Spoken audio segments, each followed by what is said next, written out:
चलिए दोस्तों, राजस्थान के इतिहास में सबसे पहले हम लोग आमेर या ढूंढाड़ के कछवाहा वंश के बारे में पढ़ते हैं। तो आमेर या ढूंढाड़ के कछवाहा वंश के बारे में चलिए देखते हैं क्या है।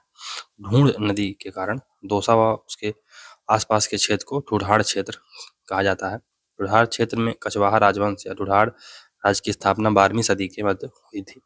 कछवाहा राजवंश के शासक स्वयं को राम के पुत्र कुश के वंशज मानते थे। राजस्थान में कछवाहा राजवंश का आगमन ग्वालियर से हुआ था।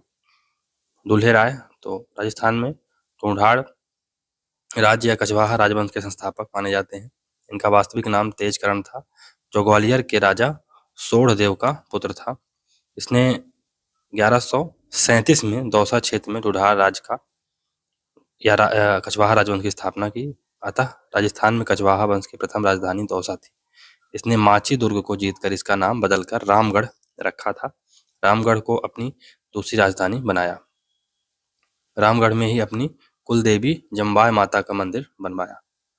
कोकिल देव ने 1207 में मीणा जाति को पराजित करके आमेर को जीता और 1207 में ही ढूंढाड़ राज्य की राजधानी बनाया। इसको आमेर को, जो 1217 से 1727 तक कछवाहा वंश या ढूंढाड़ राज्य की राजधानी बना रहा। इसने आमेर में अंबिकेश्वर शिव मंदिर का निर्माण करवाया था। राजदेव तो आमेर में कदमी महल का निर्माण करवाया, जिसमें आमेर के राजाओं का राज तिलक किया जाता था। पृथ्वीराज तो यह खानवा युद्ध में आमेर का शासक था एवं राणा सांगा का सहयोगी था। पृथ्वीराज भारमल तो 1547 में आमेर का शासक बना। मजनू खां 1556 और चगताई खां 1562 की सहायता से ये अकबर से इसने मुलाकात की थी 2 बार, है ना। प्रथम भेंट 1556 में हुई थी दिल्ली में और दूसरी बार 1562 में संगमनेर में भारमल की मुलाकात हुई थी अकबर से। तो पहली बार जो मीडिएटर था वो मजनू खां था और दूसरी बार चगताई खां के माध्यम से उन्होंने मुलाकात की थी। जनवरी 1562 में भारमल ने स्वेच्छा से अकबर की अधीनता स्वीकार कर ली और फरवरी 1562 में सांभर में भारमल ने अपनी पुत्री हरखाबाई का विवाह इससे कर दिया, इससे अकबर से। इस विवाह की जानकारी बयाना के समीप से प्राप्त बरथल शिलालेख से मिलती है, जिसे हरखाबाई या मरियम उज्जमानी ने लिखवाया था।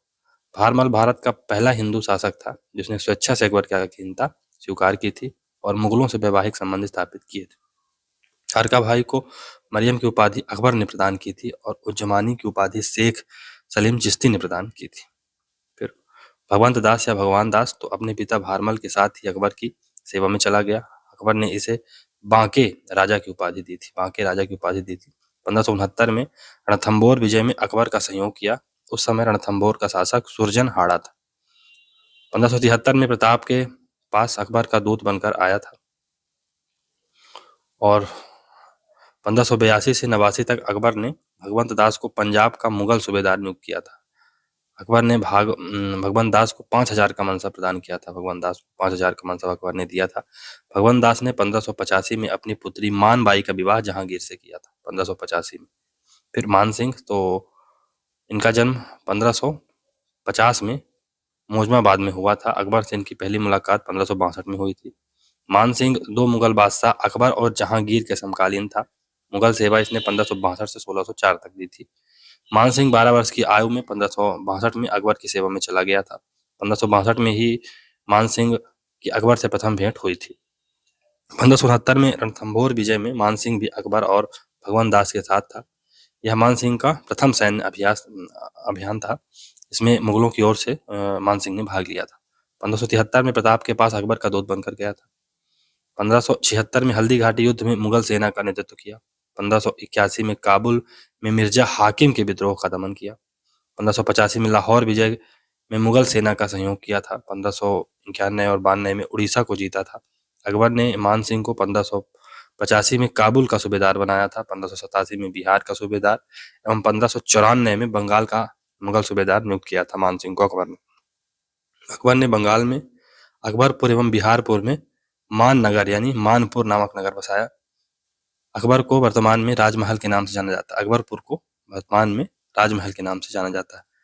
मान सिंह ने बंगाल ढाका के राजा केदार को पराजित करके वहां के सीला माता की मूर्ति लेकर आया, जिसे आमेर में स्थापित करवाया था। मान सिंह ने बिहार विजय के दौरान कई शासकों को पराजित किया था, जिसमें प्रमुख थे पूरणमल, ये गिद्धौर का राजा था, अनंत चेरू, ये गया का राजा था, और रामचंद्र देव, ये उड़ीसा का राजा था। मान सिंह ने काबुल अभियान के अंतर्गत वहां के 5 कबीलों को पराजित किया था तथा उस उपलक्ष्य में आमेर के सफेद झंडे को पंचरंगा किया गया था। मान सिंह ने उड़ीसा अभियान के अंतर्गत नासिर खां को पराजित करके पुरी के जगन्नाथ मंदिर पर नियंत्रण स्थापित किया था। फिर मान सिंह ने 1611 में जहांगीर के समय अहमदनगर अभियान का नेतृत्व किया था। अकबर ने मान सिंह को फरजंद यानी पुत्र के समान है ना की उपाधि दी एवं 7,000 का मनसब प्रदान किया, जो हिंदुओं में सर्वोच्च था। मतलब 7,000 का मनसब किसी का नहीं था। मान सिंह ने अजमेर के महलों का निर्माण करवाया, आमेर में ही शीला माता मंदिर का निर्माण करवाया। मूर्ति कहाँ से लाया था? ये बंगाल से लाया था। मान सिंह ने वृंदावन में राधा गोविंद मंदिर का निर्माण करवाया वृंदावन में। मान सिंह ने बनारस काशी में मान सिंह घाट का निर्माण करवाया और शिव मंदिर है वहां। मान सिंह के समय में ही रानी कंकावती ने जयपुर के जगत शिरोमणि मंदिर का निर्माण करवाया था। मान सिंह का दरबारी विद्वान तो मुरारी दान था, इसने मान प्रकाश लिखा है। जगन्नाथ ने मान सिंह कीर्ति मुक्तावली लिखी है। पुंडरीक विठल ने रागमाला, रागमंजरी, राग चंद्रोदय, नृत्य निर्माण, ये सब लिखा है।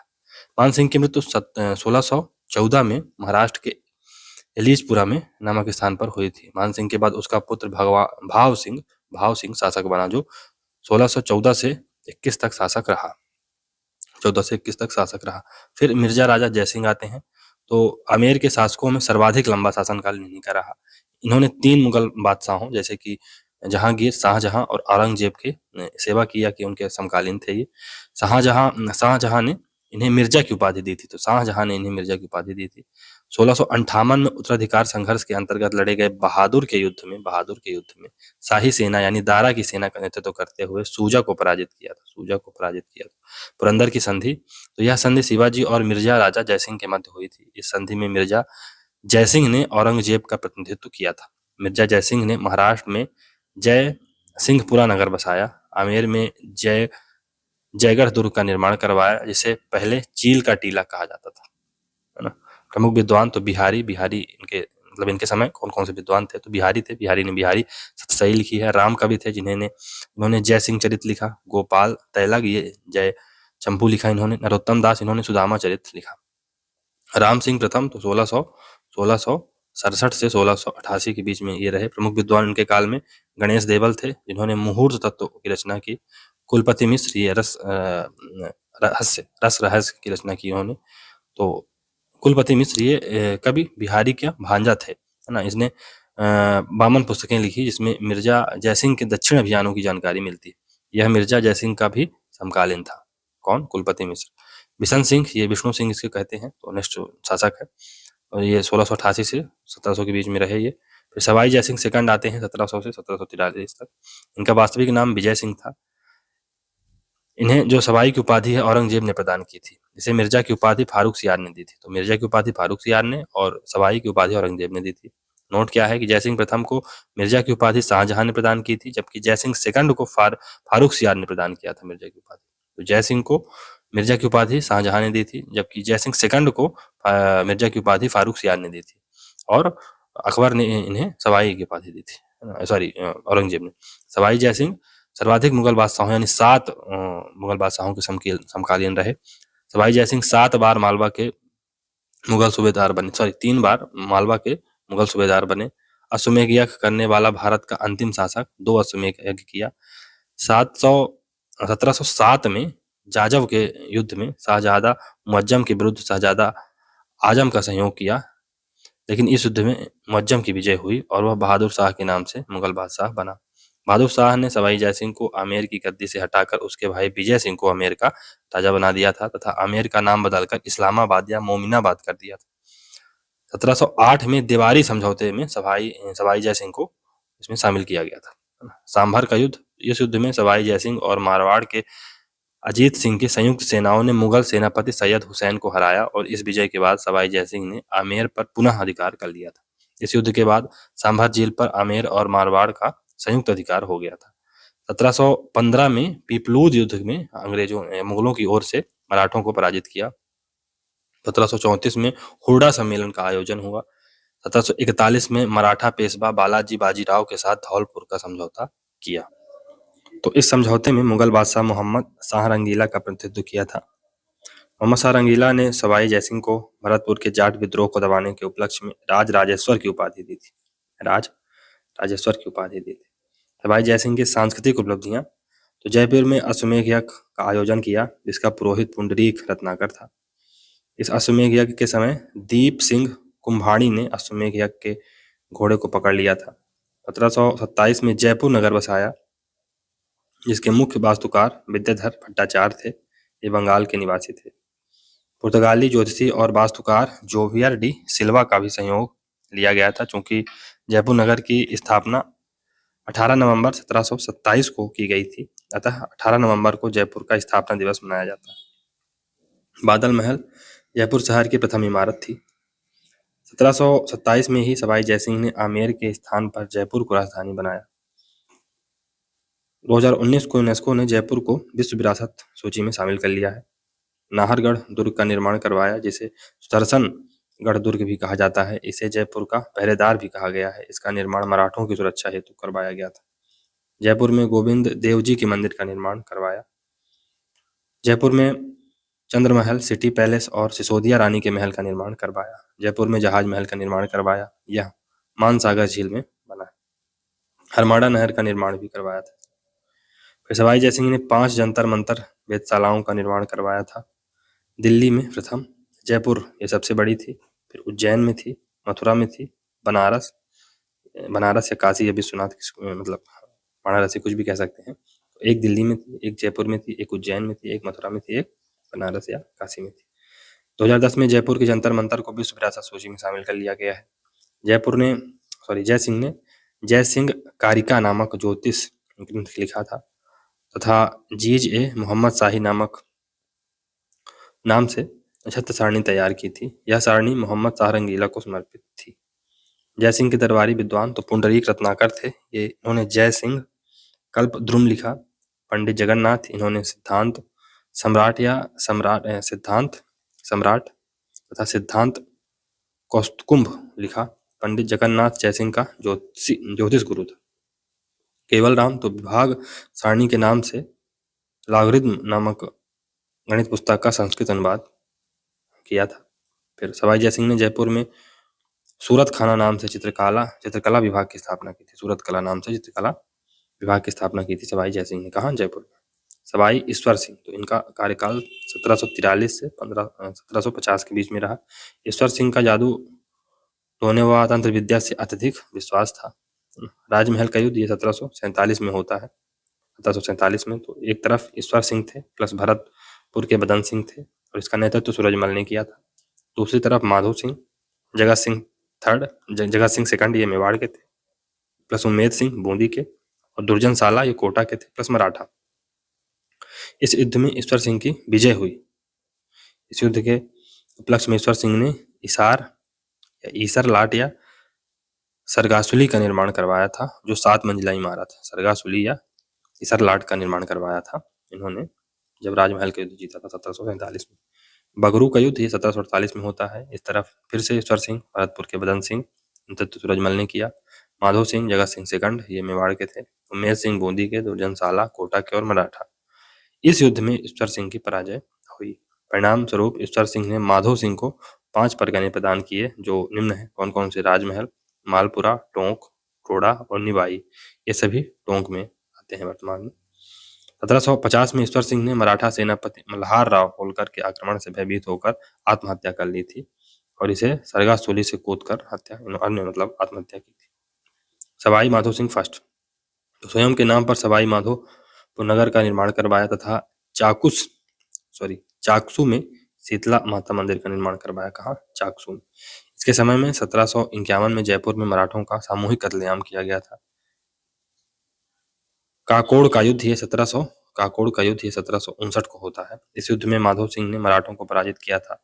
मोती डूंगरी महल का निर्माण करवाया सवाई माधो सिंह ने। फिर सवाई प्रताप सिंह 1778 से 1803, तुंगा का युद्ध हुआ इनके समय में 1787 में। इस युद्ध में सवाई प्रताप सिंह और मारवाड़ के विजय सिंह की संयुक्त सेना ने मराठा सेनापति महदजी सिंधिया को पराजित किया। पाटन का युद्ध 1789 में हुआ। इस युद्ध में सवाई प्रताप सिंह और विजय सिंह की संयुक्त सेना को महदजी सिंधिया के सेनापति डी बोइन ने पराजित कर दिया था। डी बोइन ये बेसिकली फ्रांसीसी सेनापति था। मालपुरा टोंक का युद्ध ये 1800 ईस्वी में होता है। इस युद्ध में सवाई प्रताप सिंह और मारवाड़ के शासक भीम सिंह की संयुक्त सेना के मराठा सेनापति दौलत राव सिंधिया ने पराजित कर दिया। तो सवाई प्रताप सिंह और मारवाड़ के जो शासक थे भीम सिंह, इनकी संयुक्त सेना को मराठा के सेनापति दौलत राव सिंधिया ने पराजित कर दिया।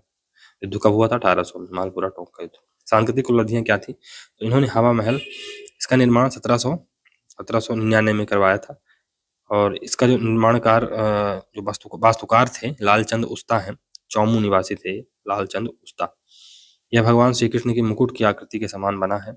यह 5 मंजिला इमारत है। इसमें शरद मंदिर है, सबसे नीचे वाला मंदिर है ना, इसे प्रताप मंदिर भी कहा जाता है। फिर रतन मंदिर है, विचित्र मंदिर है, प्रकाश मंदिर है। 5वें में हवा मंदिर बना है, ये सबसे ऊपरी इमारत है। शरद मंदिर सबसे नीचे और हवा मंदिर सबसे ऊपर। इस हवा मंदिर या महल में 365 खिड़कियां और 953 झरोखे हैं। इस इमारत का निर्माण तीज और गणगौर की सवारी देखने के लिए रानियों के लिए करवाया गया था। सवाई प्रताप सिंह ब्रजनिधि नाम से कविताएं लिखता था। सवाई प्रताप सिंह के दरबार में 22 विद्वानों, जिसमें कवि संगीतकार शामिल थे, एक मंडली थी जिसे गंधर्व बाईसी कहा जाता है। गंधर्व बाईसी। सवाई प्रताप सिंह ने जयपुर में एक संगीत सम्मेलन का आयोजन करवाया था, जिसकी अध्यक्षता ब्रजपाल भट्ट ने की थी। इस सम्मेलन में अनेक संगीतकारों ने मिलकर राधा गोविंद संगीत सार नामक पुस्तक की रचना की थी। सवाई प्रताप का काल जयपुर चित्रकला का स्वर्ण काल माना जाता है। लालचंद इसके दरबार का प्रसिद्ध चित्रकार था, जो पशुओं की लड़ाई से संबंधित चित्र बनाया करता था। इस काल में तमाशा लोकनाट्य जयपुर में प्रसिद्ध हुआ। प्रताप सिंह ने गंधर्व 22 विद्वानों के लिए गुणी जनखाना का निर्माण करवाया था। सवाई जगत सिंह तो ये 1803 से 1818 के बीच में रहे। 1807 में मेवाड़ की राजकुमारी कृष्णा कुमारी के कारण जयपुर के सवाई जगत सिंह और मारवाड़ के मान सिंह के मध्य गिगोली का युद्ध हुआ, जिसमें भगत सिंह की जीत हुई। जगत सिंह का अमीर खां पिंडारी का सहयोग है ना, जगत सिंह ने अमीर खां पिंडारी का सहयोग किया था। जगत सिंह ने 1818 में अंग्रेजों की सहायक संधि व अधीनता स्वीकार कर ली थी। जगत सिंह पर रस कपूर नामक वेश्या का विशेष प्रभाव था। सवाई राम सिंह सेकंड ये 1835 से 1880 के बीच में रहे। राम सिंह अल्पायु में जयपुर का शासक बन गया था, अतः शासन संचालन के लिए जॉन लुडलो की अध्यक्षता में एक संरक्षक परिषद की स्थापना की गई थी। जयपुर में सती प्रथा पर प्रतिबंध, कन्या वध पर प्रतिबंध तथा मानव तस्करी पर प्रतिबंध इन्हीं के कार्यकाल में लगाया गया। यह 1857 की क्रांति के समय जयपुर का शासक था। 1857 में मदरसाए हुनरी की स्थापना की। इसे वर्तमान में Rajasthan school of arts and crafts कहा जाता है। 1866 में कांतिचंद मुखर्जी की सलाह पर जयपुर में कन्या विद्यालय की स्थापना की, है ना, ये राजस्थान में प्रथम ऐसी विद्यालय थी। जयपुर में महाराजा कॉलेज की स्थापना की गई थी। ब्रिटेन के राजकुमार चार्ल्स एल्बर्ट के जयपुर आगमन पर इसके सम्मान स्वरूप जयपुर को गुलाबी रंग से रंगा दिया, तब से ये पिंक सिटी हो गई। नोट क्या है कि स्टेनले रीड ने अपनी पुस्तक रॉयल टाउन इन इंडिया में जयपुर को गुलाबी नगर यानी पिंक सिटी की संज्ञा दी। 1876 में प्रिंस एल्बर्ट ने जयपुर में एल्बर्ट हार की नींव रखी। वास्तुकार इसके स्टीवन जैकब थे। फिर सवाई माधो सिंह ये 1835 से 1922 के बीच में रहे। इन्हें बब्बर शेर कहा जाता है। इसने बीएचयू की स्थापना के लिए मदन मोहन मालवीय को 5 लाख रुपए की आर्थिक सहायता भेजी थी। अपनी 9 प्रेमिकाओं यानी पासवान जो उनकी रानियां थीं के लिए नाहरगढ़ दुर्ग में एक जैसा 9 महल बनवाया। जयपुर के सिटी पैलेस में मुबारक महल का निर्माण करवाया। 1904 में जयपुर में डाक व्यवस्था की शुरुआत की थी और राजस्थान में सर्वप्रथम ऐसा किया था इन्होंने। सवाई मानसिंह सेकंड 1922 से 1948 के बीच में स्वतंत्रता और एकीकरण के समय जयपुर के शासक रहे। 1949 से 56 तक राज प्रमुख रहे राजस्थान के। फिर स्पेन में भारत के राजदूत रहे। इनकी पत्नी रानी गायत्री देवी राजस्थान की प्रथम महिला लोकसभा सदस्य थी, जो 1962 में स्वतंत्र पार्टी से जीती थी।